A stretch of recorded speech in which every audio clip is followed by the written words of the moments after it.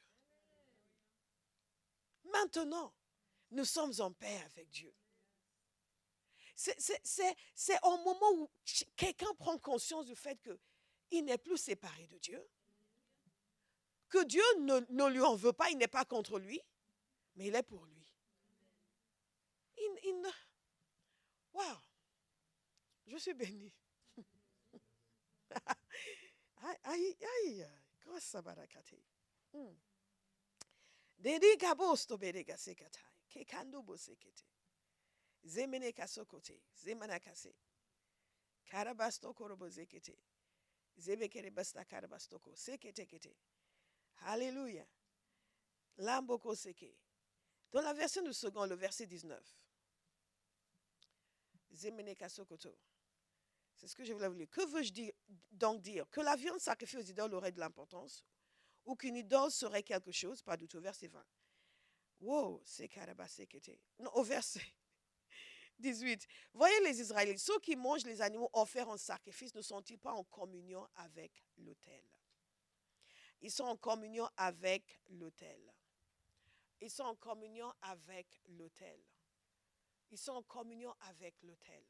Quand nous venons devant le Seigneur, nous venons participer à la Sainte Seine, nous sommes en communion avec l'autel.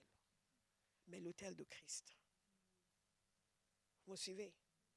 Ce qui veut dire, quand on parle d'un hôtel, qu'est-ce qu'un hôtel? Je vous rappelle, c'est un lieu de communication entre le monde spirituel et le monde naturel.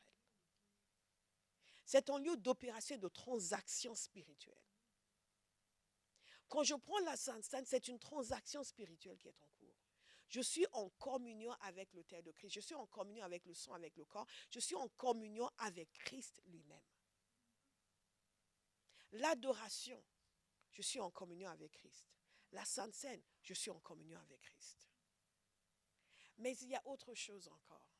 Vous savez, sur cette table du Seigneur, tout ce que Jésus a fait, tout ce pour lequel Jésus est mort est à notre disposition. Il suffit simplement de libérer notre foi. Comprendre et libérer notre foi. Pas Jésus fait une petite prière pieuse. Ah Seigneur, vraiment je vais te suivre, je vais te servir. Merci Jésus. Alléluia. Dites discernement. Discernement. Discernement. La coupe de bénédiction, c'est une participation à son sang, c'est une participation à son corps, c'est une participation à l'autel. Donc je viens avec reconnaissance pour la vie éternelle. Je viens avec reconnaissance. Hey, joy unspeakable. Pour le pardon. Et je viens saisir toutes les promesses divines qui sont oui et amen en Christ Jésus. En d'autres termes, tout ce dont un être humain peut avoir besoin pour sa vie est disponible et je peux libérer ma foi pour le recevoir au moment où je reçois la Sainte Seine. Parce que toutes les promesses de Dieu sont oui et amen en Christ Jésus. Et pendant que je reçois la Sainte Seine, symboliquement, je suis en train de manifester que je suis en Christ. Alléluia. C'est une déclaration d'unité. Il nous a dit dans ce passage que nous formons un seul corps, car nous participons tous à un même pain. Nous formons un seul corps. Nous participons à un même pain. Nous sommes un seul corps. Le fait de participer à la Sainte Seine, c'est la déclaration de son appartenance à l'Église de Christ et de son unité avec les frères et sœurs. Et cela est fondamental parce que nous allons voir dans le moyen de prendre la Sainte Seine pourquoi cet élément d'unité est important. Et pourquoi c'est tellement capital que nous gardions en bon cœur vis-à-vis d'autres chrétiens et d'autres églises. Je ne parle pas des gens qui vont à l'encontre de la parole de Dieu, ni à l'encontre de l'évangile, et qui disent que Jésus n'est pas Seigneur, c'est eux aussi, ils ont une nouvelle révélation. C'est une déclaration d'unité. C'est une déclaration d'unité. C'est une déclaration d'unité. Ça, c'est le troisième point. Le quatrième point, nous allons voir dans 1 Corinthiens 11. 1 Corinthiens 11. 1 Corinthiens 11, verset 17. Mais c'est là que je vais commencer au verset 24. Je vais reprendre plus tard, un peu plus haut, parce qu'il y a des éléments qui sont très importants que nous devons saisir. Mais je commence au verset 24. D'ailleurs, je parlais de ça quand je lisais 1 Corinthiens 10. Maintenant, c'est par rapport à 1 Corinthiens 11 qu'il y a une controverse que nous allons voir plus tard. Wow, awesome. God is so good. Après avoir remercié Dieu, il l'a rompu et dit, prenez, mangez, ceci est mon corps qui est pour vous. Faites ceci en souvenir de moi. Est-ce que vous êtes dans 1 Corinthiens 11? Moi, je suis toujours dans 1 Corinthiens 10. Enfin, dans mon...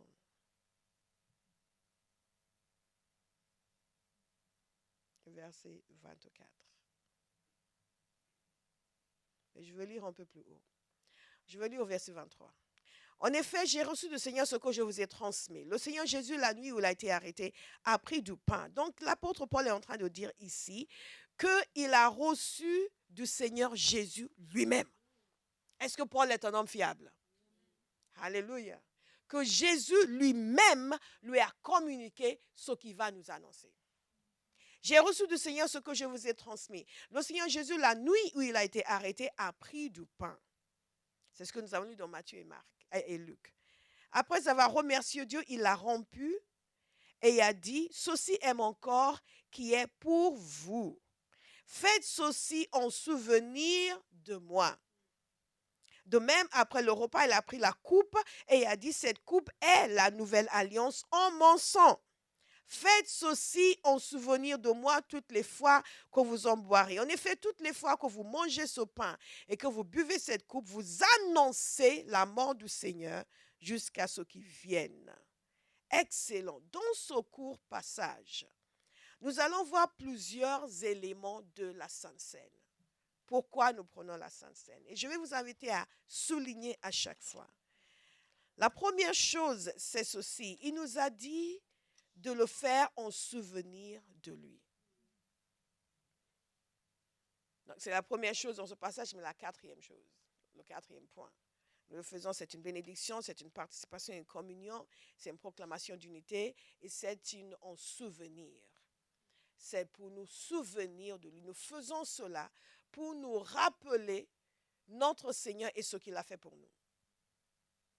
Faites ceci en souvenir de moi. Namaraba Sokote. C'est Derek Prince qui disait que beaucoup de nos problèmes sont dus au fait que nous ne nous souvenons pas assez de la mort du Seigneur. Nous ne nous souvenons pas assez de la mort du Seigneur.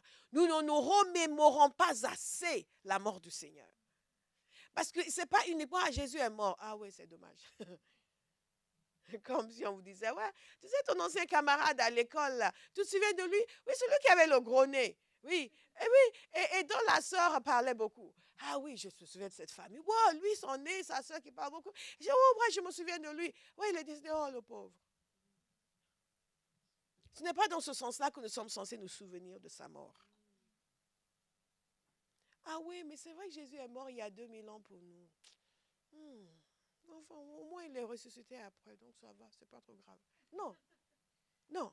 Nous souvenir de sa mort, c'est nous remémorer tout ce que sa mort implique. Certains des éléments que nous venons d'évoquer en parlant de la participation à la table du Seigneur. Et tout cela doit nous venir en esprit quand nous venons. Ce n'est pas essayer de voir Jésus sur la croix, vous n'étiez pas là. Vous ne pouvez pas le voir sur la croix. Par contre, vous pouvez le voir, vous pouvez vous souvenir de sa mort et ce qu'il a accompli. Oh, my Father. Que celui qui était sans péché a été fait péché pour nous. Afin que nous devenions justice de Dieu en Christ Jésus. Vous pouvez vous souvenir de sa mort. Vous pouvez vous souvenir que le Dieu de toute la terre s'est fait homme. Vous pouvez vous souvenir du fait qu'il a été crucifié avec des malfaiteurs. Vous pouvez vous souvenir. Et tout ça pour moi. Tout ça pour moi. Pour moi. Et quand je me souviens de sa mort, la prochaine fois qu'on me demande de signer une fausse facture, je dis non, je me souviens de la mort de Jésus.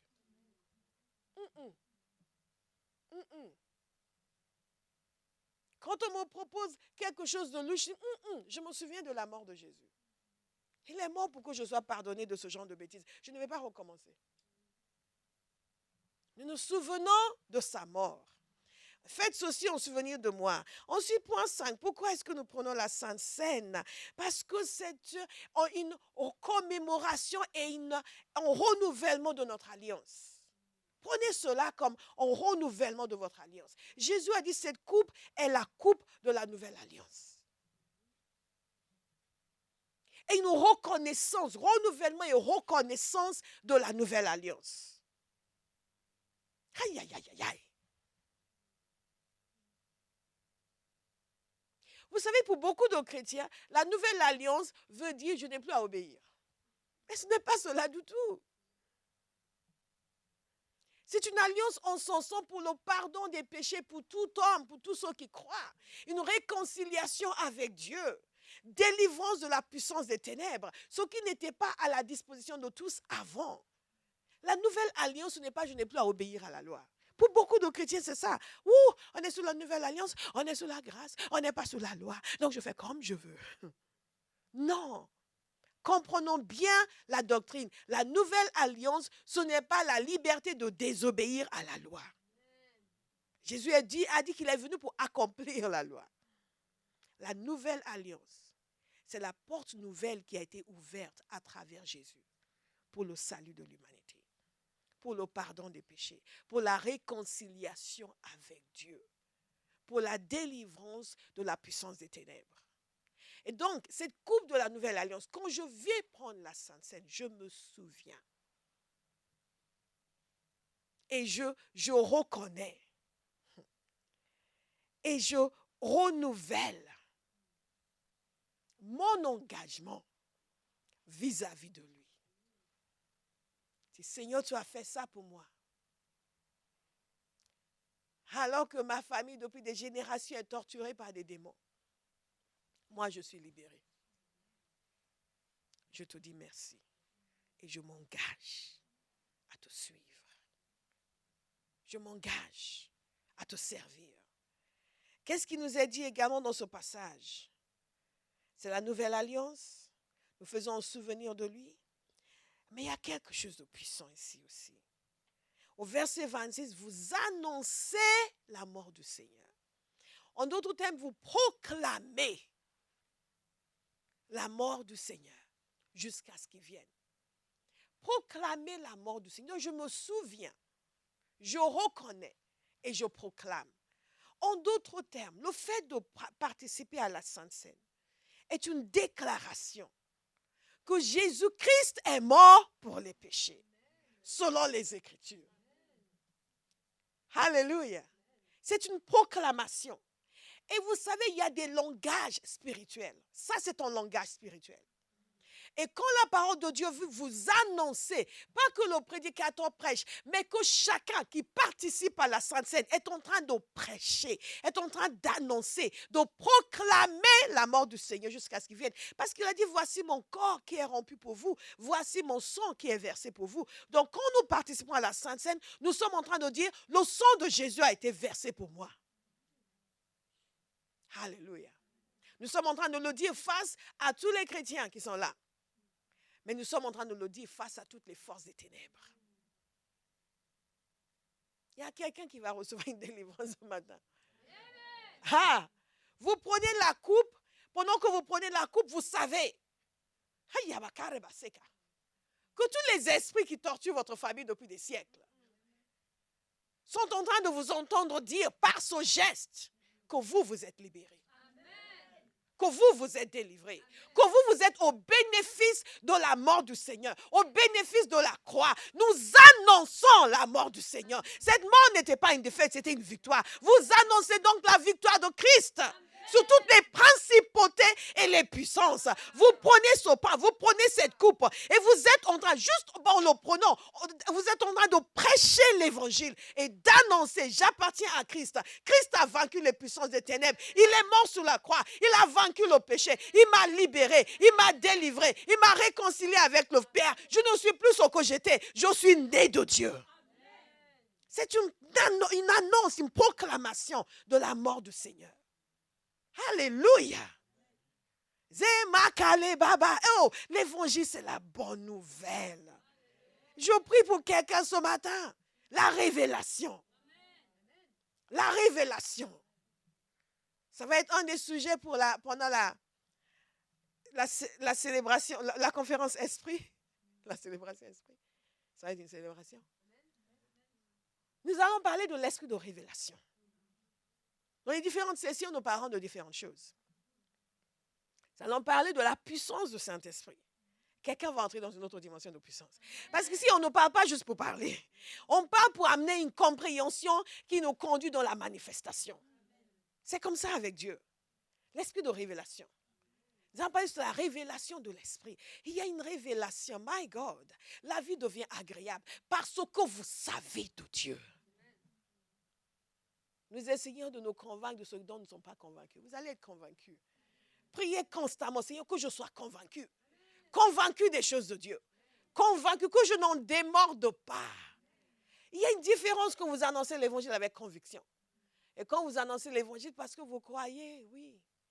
Mais il y a croire et il y a croire. Je peux vous dire, je crois que Jésus est mort pour mes péchés, selon les Écritures.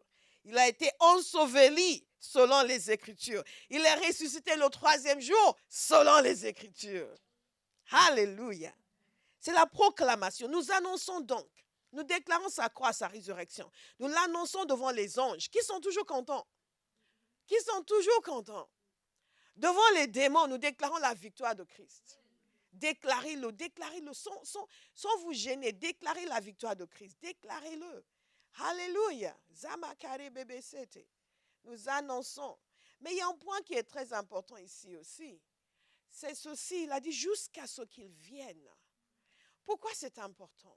C'est pour cela que l'on parle du fait que la Sainte Seine aussi, c'est une anticipation de son retour. Et nous devons retrouver cette anticipation de son retour. Nous, les chrétiens, nous sommes trop installés dans le monde. Depuis que nous avons appris que Dieu ne veut pas que nous soyons pauvres et malheureux. Ah, si on ne va pas être pauvres et malheureux, on va rester longtemps. Les gens qui voulaient partir, dès qu'ils sont convertis, ils ne veulent pas. Oh, this world is not my home. I am just passing through. C'était un très, très beau chant de Jim Reeves. Un homme qui avait une révélation. Donc, beaucoup de chrétiens n'aimaient pas le monde, voulaient partir vite. Mais quand ils ont appris que Dieu ne voulait pas qu'ils soient malades, que Dieu ne voulait pas qu'ils soient pauvres, ils ont décidé de rester. Et de rester longtemps.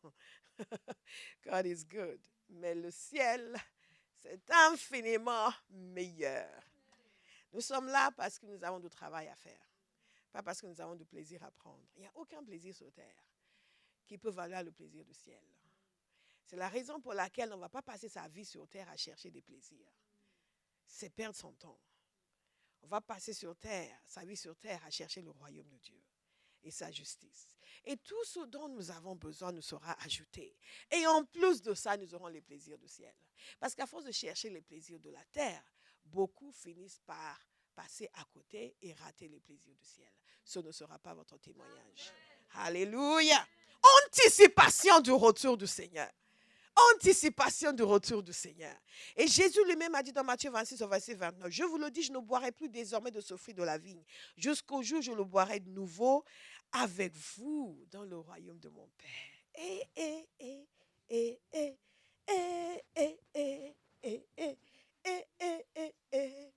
La communion avec Christ. Jésus et moi.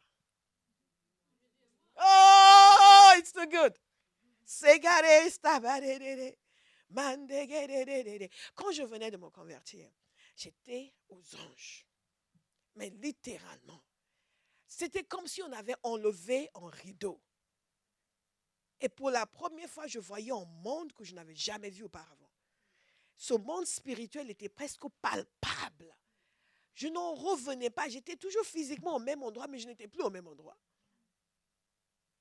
Il y avait une telle conscience d'être entré dans le royaume de Dieu. Et j'étais là, et moi qui réfléchis beaucoup, je réfléchissais sur la possibilité d'être toujours dans le même espace sans être dans le même espace. Vous me suivez? Je suis toujours au même endroit, j'occupe toujours le même espace, mais je suis dans un autre monde. Donc il y a deux mondes qui occupent le même espace. Deux mondes spirituels qui occupent le même espace physique. J'étais très étonnée. Parce que dans les choses spirituelles, j'étais agnostique avant de me convertir. Enfin, je n'étais pas agnostique par rapport à Dieu, je ne croyais pas tellement que Dieu existait. Mais par rapport aux choses spirituelles, je n'étais pas spirituelle du tout. Ça m'a arrêté. La réalité du monde spirituel. La réalité de ce monde qu'est le royaume de Dieu. De ce domaine, cet endroit, this domain of God.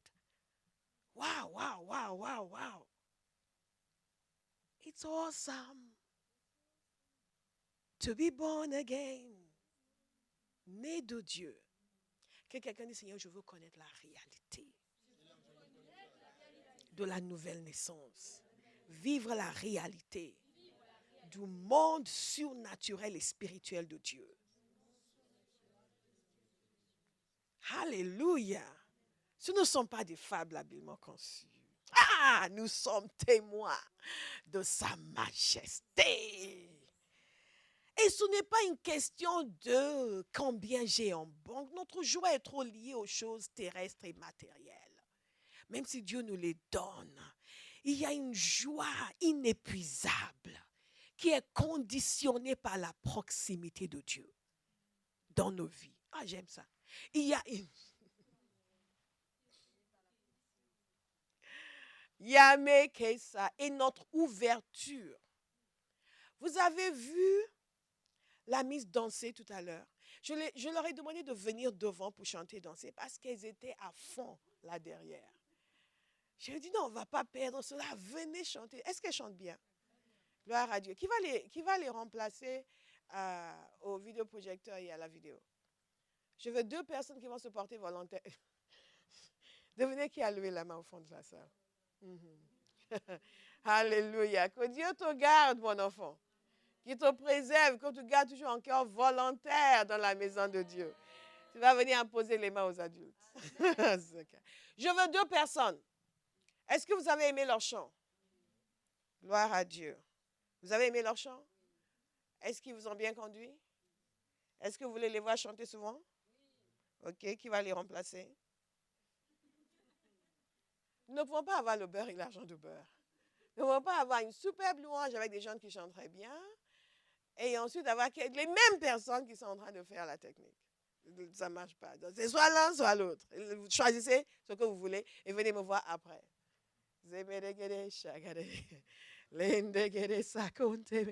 Isn't God wonderful? Isn't God wonderful? Ma prière, c'est qu'à Barras, nous soyons des amoureux de Dieu. Que nous ne nous lassons pas de le célébrer.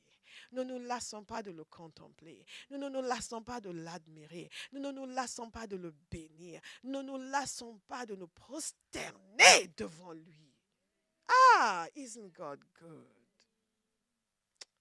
Ayabaseta katome sengai. Et kala. Et un jour, ayamananana, avec Jésus, nous allons prendre la Sainte Seine.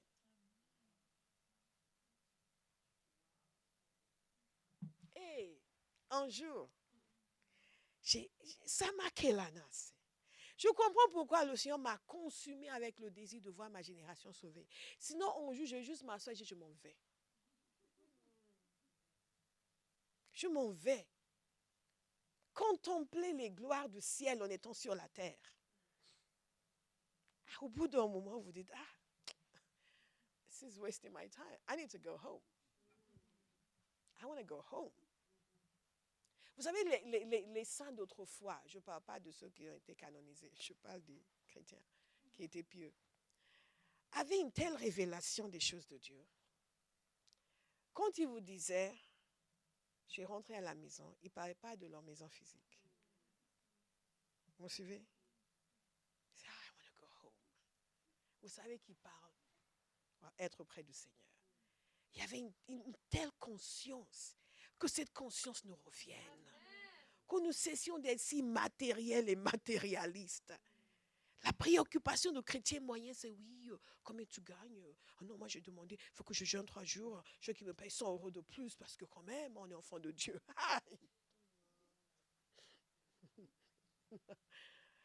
Nema se meregede, karedaros te barekasende, leni shena mono sege. Que mes yeux soient ouverts. Que mes yeux soient ouverts pour savourer les choses éternelles. Alléluia. Mais comment donc est-ce que nous participons à la Sainte Seine? C'est là où je vais vous demander de voir avec moi dans 1 Corinthiens chapitre 11. Nous allons commencer un peu plus haut. Je vous avais dit qu'il y avait une petite controverse sur laquelle on allait revenir. Moi, je pense que je vous l'avais dit, mais je pense que je vous l'avais dit concernant 1 Corinthiens 10, mais plutôt 1 Corinthiens 11. L'apôtre Paul leur écrit parce qu'il y a beaucoup de problèmes dans cette église. Je suis content d'être pasteur de Abba House et pas de l'église de Corinthe. Mais God is so good. Et il dit ceci au verset 17. En faisant la remarque suivante, je ne peux pas vous féliciter. Car vous vous rassemblez non pour devenir meilleur, mais pour devenir pire. Donc vos réunions servent à vous faire devenir pire. Nous bénissons l'Éternel. Ce n'est pas encore notre témoignage. Et ça ne le sera jamais. Amen. Tout d'abord, j'apprends que lorsque vous vous réunissez en assemblée, il y a parmi vous des divisions. Et je le crois en partie. Il faut bien, en effet, qu'il y ait aussi des divisions parmi vous, afin que l'on puisse reconnaître ceux qui sont approuvés de Dieu au milieu de vous. Aïe, aïe, aïe. Donc, dans l'église, il y a des gens qui ne sont pas approuvés de Dieu. La prochaine fois que vous cherchez quelqu'un qui va vous influencer, demandez d'abord s'il est approuvé de Dieu. Alléluia. God is so good. Ainsi donc, lorsque vous vous réunissez, ce n'est pas pour prendre part au repas du Seigneur, car dès que vous vous mettez à table, chacun s'empresse de prendre son propre repas, de sorte que l'un a faim tandis que l'autre est ivre. N'avez-vous pas des maisons pour manger et boire, ou bien méprisez-vous l'église de Dieu et voulez-vous faire honte à ceux qui n'ont rien? Que vous dire? Faut-il vous féliciter? Sur ce point, je ne vous félicite pas. Et ensuite, il continue en leur expliquant le passage que nous venons de lire. Nous avons obtenu tous ces éléments qui concernent la Sainte Seine et pourquoi. Et donc, au verset 27, il dit ceci. C'est pourquoi celui qui mange ce pain ou boit la coupe du Seigneur indignement sera coupable envers le corps et le sang du Seigneur. Donc, il leur explique, vous faites n'importe quoi. Ce qu'il faut savoir, c'est que dans l'église primitive, le repas du Seigneur, c'était un véritable repas.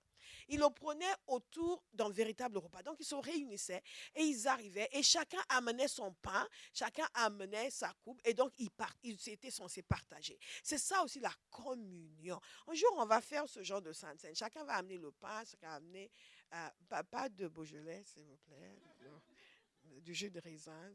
Parce qu'on ne veut pas que les gens soient ivres, comme à Corinthe. Et il y a des gens, il suffit de renifler, c'est fini, ils sont partis. Donc, on va les préserver. Gloire à Dieu. Donc, ils amenaient, et ce qu'ils faisaient, c'est que, et ce qu'il faut savoir, c'est que dans cette église, il y avait différentes catégories de personnes. Il y avait des personnes qui étaient très fortunées. Ensuite, il y avait des personnes qui étaient des ouvriers. Il y avait des personnes aussi qui étaient des esclaves, parce que l'esclavage existait encore dans le monde romain. D'accord, qui étaient des esclaves. Donc, chacun pouvait disposer de son temps. C'était en fonction de son statut dans la vie. Il y a des gens qui étaient libres de leur temps, qui pouvaient venir. Il y a des gens qui étaient plutôt esclaves. Ils ne pouvaient pas venir ils pouvaient venir que lorsque le maître leur disait qu'ils pouvaient partir. Il y a beaucoup de chrétiens qui se comportent comme les esclaves de leur travail ou font semblant. Oui, mais je suis au travail. Ils auraient pu demander. Un serviteur de Dieu m'a raconté une histoire, quelqu'un qui faisait la louange avant dans leur église, et ils avaient une situation assez particulière parce que les gens n'étaient pas fidèles. Donc les gens, ils venaient un dimanche sur deux, ils faisaient la louange, hein, mais ils venaient un dimanche sur deux, donc ils ne savaient jamais s'il y aurait quelqu'un pour faire la louange. Les chrétiens sont terribles. Dès qu'ils voient qu'un pasteur a du mal, ils en profitent, ils se la jouent. Ils viennent quand ils veulent, ils font comme ils veulent, qu'est-ce qu'il va faire? Il ne va pas me chasser, il a besoin de moi. God punish the devil. Aïe, aïe, aïe, aïe, aïe. Et donc, pourquoi je vous raconte cette histoire en fait? Je suis sûre que j'avais une raison.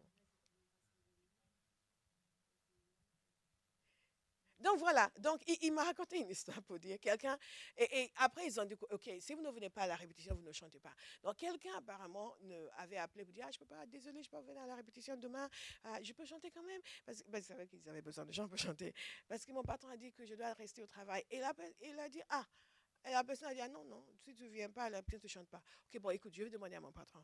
Une minute plus tard, mon patron a dit que c'est bon, je peux partir. Une minute. Vous voyez comment parfois les chrétiens se comportent comme si c'était les esclaves de leur patron.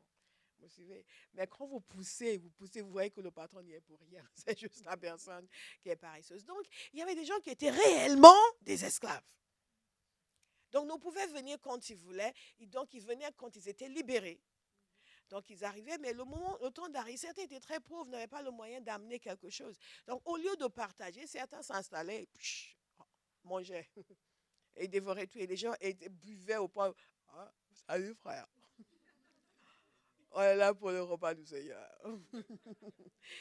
Et donc, c'était vraiment du chaos. Et les autres arrivaient, il n'y avait plus rien à manger, on ne peut même pas prier ensemble. Enfin, quand vous avez le ventre affamé, c'est difficile après. Il y a des gens qui se mettent en jeûne parce qu'ils n'ont rien à manger. Je connais un serviteur de Dieu comme ça. Il est devenu très, très puissant spirituellement parce qu'il n'avait rien à manger. Donc, au lieu de se plaindre, au lieu de dire oui, personne n'aide personne ici, quelqu'un m'avait écrit comme ça, me dit, mais est-ce que c'est normal que les gens n'aident pas les gens dans les églises? Je dis, mais non, les gens aident les gens, mais ce n'est pas normal non plus de s'attendre à être aidé tout le temps. Il faut, non, les gens peuvent aider les gens, mais les gens aussi doivent travailler pour que les gens n'aient pas besoin de l'aide des gens. Vous comprenez? Et que quand il y a des gens qui sont tout le temps en train de demander l'aide des gens, finalement, les serviteurs disent, tu es ici pour l'aide des gens au bout d'un moment, les gens sont fatigués d'aider les gens. Si les gens ne montrent pas d'empressement pour travailler, pour qu'eux aussi puissent aider les gens qui, là, réellement besoin d'être aidés par les gens. Donc, mais là, c'était vraiment des gens qui avaient des besoins. C'était une complication pas possible. Et c'est ce que l'apôtre Paul dit ici. Ils arrivent, certains arrivent, il n'y a rien, les autres ont mangé. Comme si, dit, mais c'est le repas du Seigneur, on partage la Sainte Seine. Ce n'est pas pour manger à sa faim. Quelqu'un vient ici, prend tout, dit, ah, cracasse. Dit, oh, non, non, ce n'est pas comme ça. Vous avez vos maisons, mangez chez vous. Et en plus, vous provoquez des divisions dans le corps de Christ. Donc, il leur dit, attention, on ne prend pas le repas du Seigneur de façon indigne. Quelle est l'application pour nous aujourd'hui? Nous savons que personne ne va venir se saouler à Bauhaus. Dieu merci. Pour le faire sur le jus de raisin, on va vous applaudir. Alléluia. Si vous arrivez à le faire sur du jus de raisin. Quelqu'un avait dit me conseiller, quelqu'un qui n'était pas converti avait dit me conseiller, tu es la seule personne que je connaisse qui puisse s'enivrer sans boire. La joie du Saint-Esprit. Alléluia. Plus de joie que eux ont quand ils ont bu à l'excès. We have a source of joy. He's called the Holy Spirit. He lives in me and you. He will fill you with joy. We have a source of joy. He's called the Holy Spirit. Et donc, il leur dit, non, vous avez vos maisons, mangez chez vous. Ne venez pas causer de la zizanie dans l'église. Ne venez pas pour les dire. Donc, il dit, il y a des divisions parmi vous. Quand nous nous approchons de la table du Seigneur, nous devons venir avec des cœurs humbles, avec des cœurs remplis d'amour les uns pour les autres, en discernant le corps de Christ. Qu'est-ce qu'il leur dit par la suite? Il dit ceci, et c'est très très important, parce que certes, vous n'allez pas vous enivrer, certes, vous n'allez pas prendre tout le pain, oui, mais quelle est votre attitude vis-à-vis du corps de Christ? Est-ce qu'il y a une division? Parce que chaque génération a une application et une situation qui lui est particulière. Ici, c'est des gens qui, je ne dis pas ici, je ne dis pas à Bauhaus, ici dans notre génération, c'est des gens qui vont avoir des bisbilles entre eux, qui vont avoir des commérages. On vient de finir de déchiqueter Annabelle au téléphone, après on vient, on partage la Sainte Seine ensemble. Ça, on ne discerne pas le corps de Christ. Vous me suivez? Il y a un devoir d'amour dans la maison de Dieu. Il y a un devoir d'amour. Il n'y a pas un devoir d'être aimé. Il y a un devoir d'aimer. Le fait de ne pas ressentir l'amour n'autorise pas un mauvais comportement, n'autorise pas de mauvaises paroles. J'ai un devoir d'amour. Et cette loi de l'amour me protège, fait en sorte que je ne vais pas prendre le repas du Seigneur de façon indigne. Donc, cette nécessité en tant que corps, parce que c'est une communion avec le corps de Christ, c'est une communion entre nous, une communion avec Christ et une communion entre nous. Nous déclarons que nous sommes de la même famille. Il déclare ici que nous, c'est le même pain. Nous sommes un seul corps. Donc, si je vais participer avec ce corps dont je fais partie, je dois le faire dans l'unité.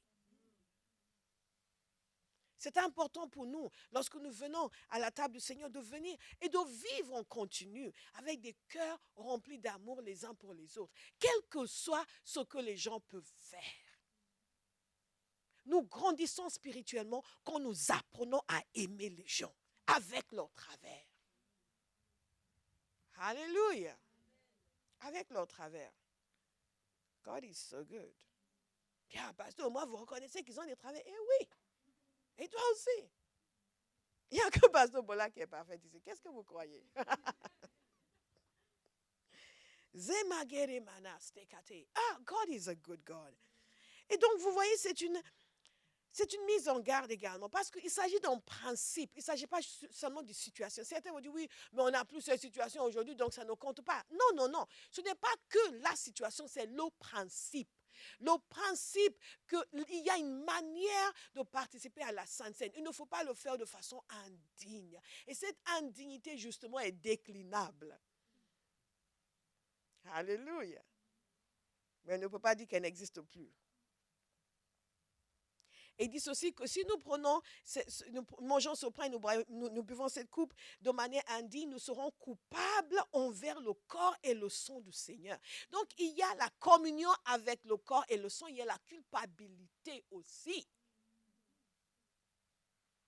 Alléluia. Gloire à Dieu. Nous avons maintenant des agents de sécurité au fond de la salle.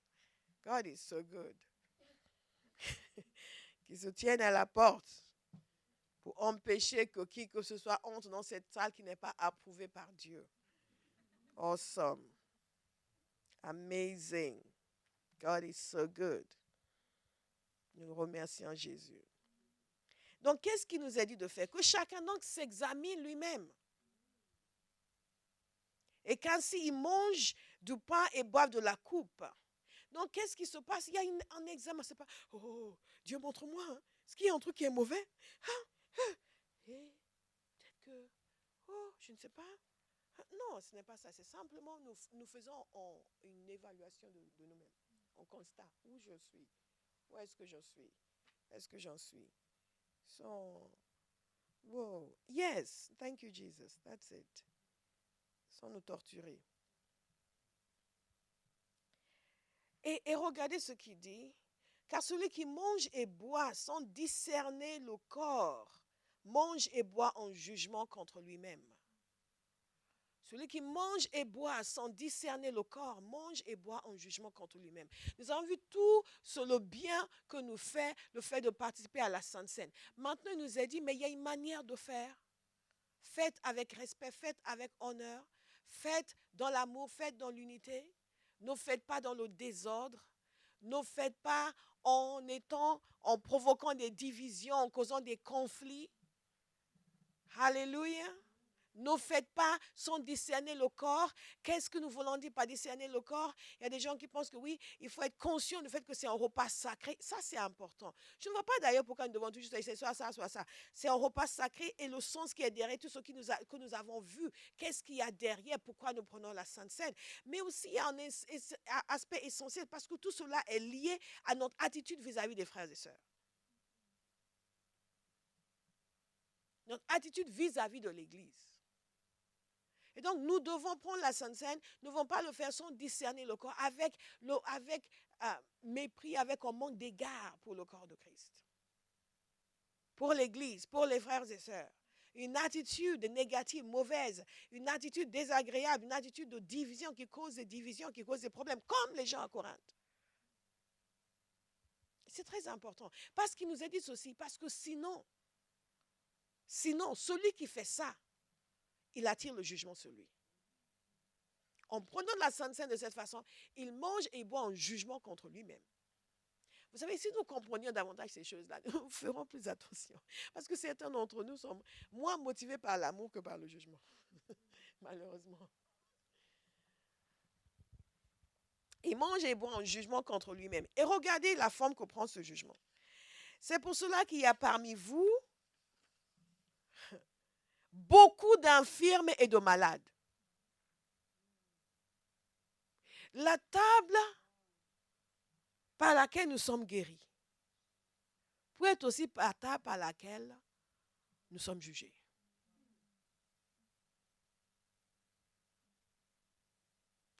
Et si quelqu'un dit, oh non, ça ne s'applique plus aujourd'hui, ça s'applique. Parce que ce que la parole de Dieu nous donne ici, ce sont des principes spirituels qui vont au-delà des situations précises. Les situations peuvent varier, mais les principes ne changent pas. Les principes, c'est qu'il y a certaines attitudes et certains comportements que nous pouvons avoir vis-à-vis du corps de Christ qui vont inviter le jugement sur nous. Et il dit, beaucoup sont infirmes, beaucoup sont malades. On peut tomber malade parce qu'on a violé la loi de l'amour. Beaucoup de gens ne le savent pas. Ils se sentent libres de dire n'importe quoi, faire n'importe quoi, se comportent n'importe comment. Maintenant, vous comprenez pourquoi quand vous avez fait des bêtises, je vous aime quand même. Je ne vais pas tomber malade. Non, je plaisante. God is good. Mais c'est ton devoir, l'amour. C'est pas non, non, on n'est plus sous la loi, on peut faire comme on veut. Moi, si j'aime pas quelqu'un, j'aime pas. Non, non, non, non, non, non, non. Le ciel, c'est pas pour les gens qui n'aiment pas les autres. L'enfer, c'est pour les autres. C'est les gens qui n'aiment pas les autres. C'est pas la bonne destination. God is so faithful. Nous voyons donc une mise en garde. Est-ce qu'il y a quelqu'un qui va changer? Alléluia. Mais écoutez, ce n'est pas fini. Et plusieurs sont morts. Plusieurs sont morts. Ouais. Parce qu'ils ont pris la Sainte Seine de manière indigne.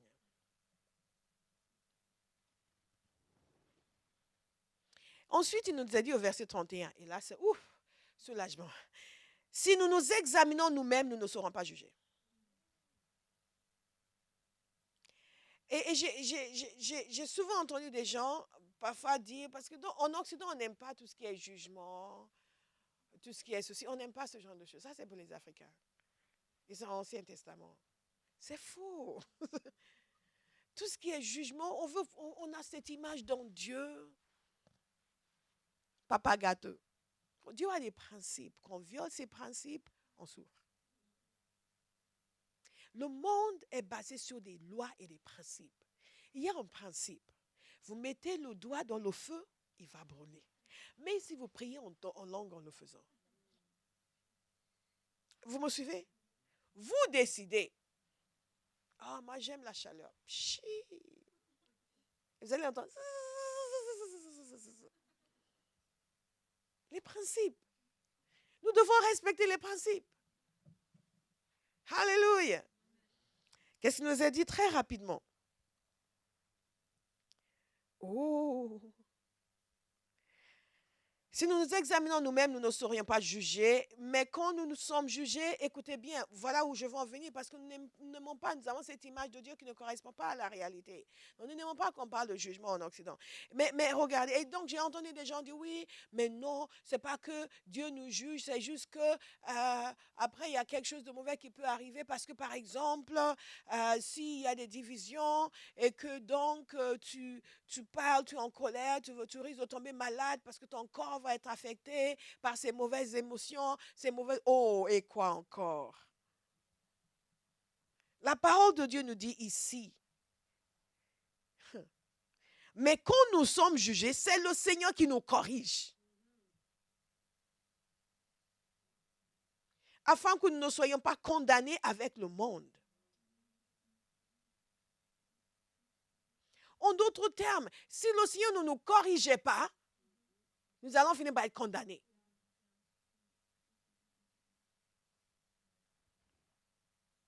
Ainsi, mes frères et sœurs, lorsque vous vous réunissez pour le repas, attendez-vous les uns les autres. C'est quelqu'un a faim qui mange chez lui.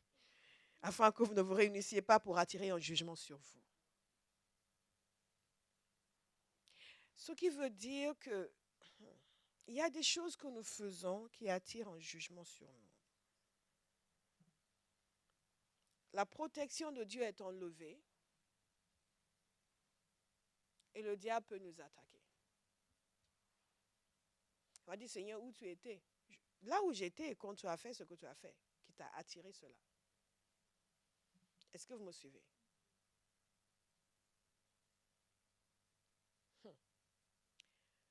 Il est temps que la crainte de l'Éternel revienne dans l'Église.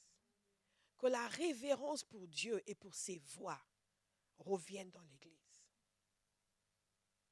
Et que le respect pour les choses de Dieu revienne dans l'Église. Ce n'est pas parce que nous faisons culte dans un cinéma que nous sommes légers. Ce n'est pas parce que nous ne nous réunissons pas dans des bâtisses qui sont là depuis 5 siècles ou 6 siècles que nous n'avons pas la profondeur de la parole. Et que nous n'avons pas d'honneur et de respect pour Dieu. Beaucoup de gens, quand ils viennent dans une église comme la nôtre, ils pensent que wow, c'est ici, ah oui, c'est cool, c'est olé, olé. Ce n'est pas olé, olé. Hein. C'est Jésus, Jésus. Alléluia. Sinon, nous ne ferions pas ce que nous faisons avec toutes les contraintes que cela implique. Et c'est parce qu'il y a une profondeur et un entêtement et un engouement pour les choses de Dieu. Ce n'est pas parce qu'on nous a tout donné sur un plateau en or. Ce qui veut dire que nous sommes encore plus attachés aux vérités de Dieu. Et la Sainte Seine en est une. Nous allons donc tâcher de vivre conformément à la parole de Dieu. Nous honorer, nous respecter Dieu, honorer le corps de Christ. Honorer notre assemblée locale. Honorer les frères et sœurs. Avoir une attitude qui favorise l'avancement, pas une attitude qui favorise la rétrogradation. Une attitude qui favorise l'unité, pas qui favorise la division. Il y a beaucoup de chrétiens, ils n'ont que faire. Dès qu'ils entendent quelque chose de négatif, ils vont l'amplifier et le répercuter. Parce qu'ils n'ont pas de cœur pour l'Église. Ils n'ont pas d'amour pour les frères et sœurs. Ce n'est pas leur affaire. Je vais vous dire, comme je l'ai souvent dit, Dieu nous aime individuellement, mais il aime son Église plus qu'il n'aime aucun individu. Aucun individu. Aucun individu. Aucun. Il n'y a pas un individu, à toi, tu es vraiment mon chéri, quelle que soit l'intimité que vous avez avec Dieu. Et j'ai une intimité avec Dieu. Mais dans cette intimité, j'ai appris l'amour que Dieu a pour ses enfants. Et pas que pour moi. Dans cette intimité, j'ai appris à respecter l'Église de Jésus. J'ai appris à honorer l'Église. J'ai appris à être un bâtisseur parce que j'ai compris que cela lui tient à cœur. Et celui qui détruit le corps de Christ, Dieu va le détruire. Gardons cela à l'esprit. Dieu va préserver son Église. Il ne va pas vous protéger aux dépens de son Église. Vous luttez contre son Église, il va lutter contre vous. Il dit, mais si je suis ton enfant, tu n'es pas en train de te comporter comme un enfant en ce moment. Est-ce que vous me suivez? Tous ces gens qui sont là sont précieux pour lui. Il n'y a pas que moi qui suis précieuse pour lui. Alléluia. Quel cadeau. Même madame avec ses 4 yeux qui me regarde là, elle est précieuse pour lui. Wonderful. Wonderful Jesus. Donc nous allons partager la Sainte Seine ce matin avec un cœur reconnaissant. Un cœur reconnaissant. Et ce que je viens de dire doit être un encouragement pour quelqu'un. Pour dire donc, Dieu ne va pas juste laisser les gens me piétiner. Je ne suis pas juste nouveau type de paillasson. Je n'ai pas besoin de... moi, je me défendre. Je ne permets pas que non. Laissez Dieu vous défendre. Laissez Dieu vous défendre. Ceux qui étaient maltraités là, il les a défendus. Laissez Dieu vous défendre. Il y a des choses qui sont provisoires et on pense que c'est comme ça que je continue à souffrir. Non. Quand nous marchons avec Dieu, il veille sur nous. Il veille sur nous.